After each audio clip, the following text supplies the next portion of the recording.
Hey guys, how you doing? Ray here again. If you'd like to subscribe, it's Nitro Kyosho.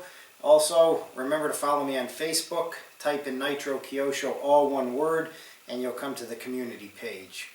Well, I'm all done with this thing, guys. This is the Trex 700L Dominator. I've done some changes to it for next spring.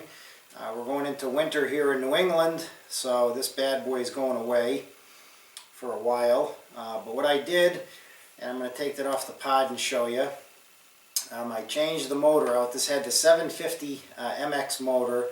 I put the new Align Dominator 850 MX 490 kV, which was recommended to me by Derek Chekis, a pro pilot for Align, thanks to him. And he said also along with that, it's not going to run with the 120. It's going to overamp it. You're going to blow it up, shut it down, you're going to crash. So I also upgraded to the 160 Castle speed control there. And also the changes, you have to change the main gear to a 110, and you have to change the motor pinion to a 13. So keep that in mind. The gear ratio does have to change. Also, I put the brace, the frame strengtheners, and all that I got from HeliDirect.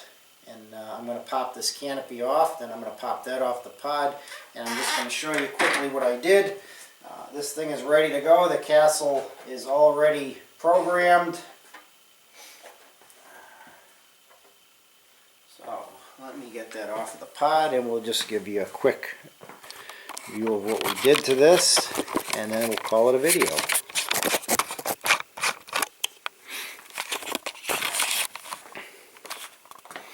Alright guys, so here's the 160.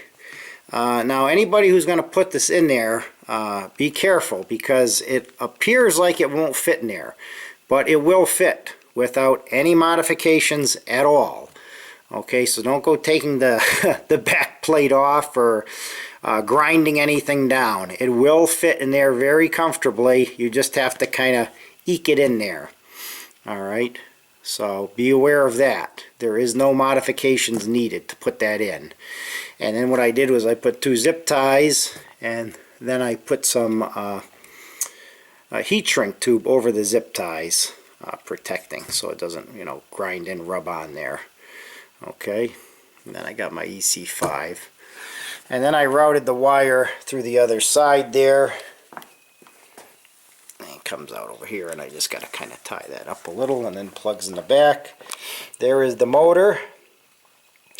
I got the wires strapped here. I chose to put the motor with the wires coming out. That's how I would recommend doing it.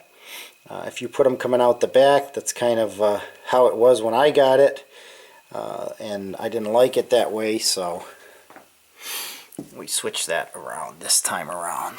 Okay, now here's the frame strengtheners. Now there is one modification you have to do with this, guys. Alright, these 2 holes up here are not in the frame, and if you want to use, if I can zoom in on that,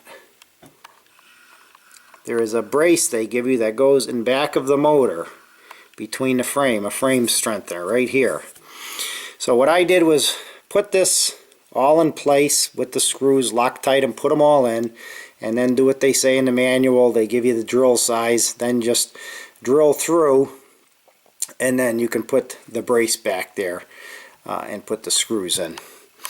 So I would definitely put the brace in place first before I do that. Also, if you have your motor in like I did already, you want to put something behind there, because when the drill goes through, you don't want it hitting your motor. So you can either put a piece of foam or some a little piece of rubber, or even a paper towel crumpled up, and just push through gently. It doesn't take much to go through carbon fiber, so don't put like a lot of strength behind it. Just let it go through. It'll hit the foam or whatever. It won't hit your motor, or you can leave the motor out and do it that way. It doesn't, either way you want to do it.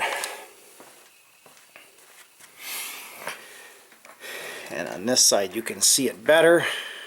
Alright, there's the frame strengthener. It's angled so it doesn't hit the motor, obviously. It is pretty close, but it does give room for the motor to spin.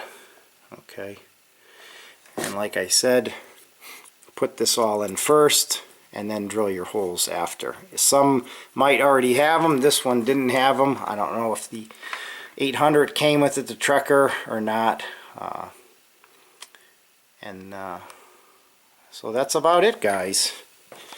So we got the new motor, and like I said, don't forget to change the gearing to a 110 and a 13 tooth, and also a 160, because if you don't put a 160, you're going to have problems, guys. You're going to blow it up. The 120 cannot handle that 850 motor.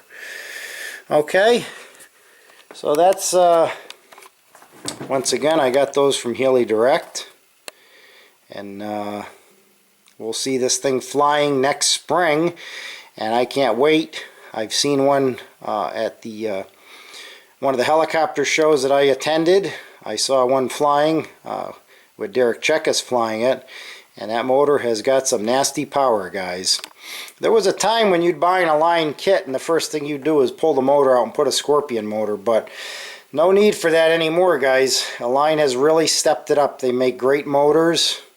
They run extremely cool and efficient, and they last. So anyways, there you go, and hope you like the upgrades, the changes I made, and look for the video next spring of this thing barreling around the skies. Thanks for watching, guys. Take care.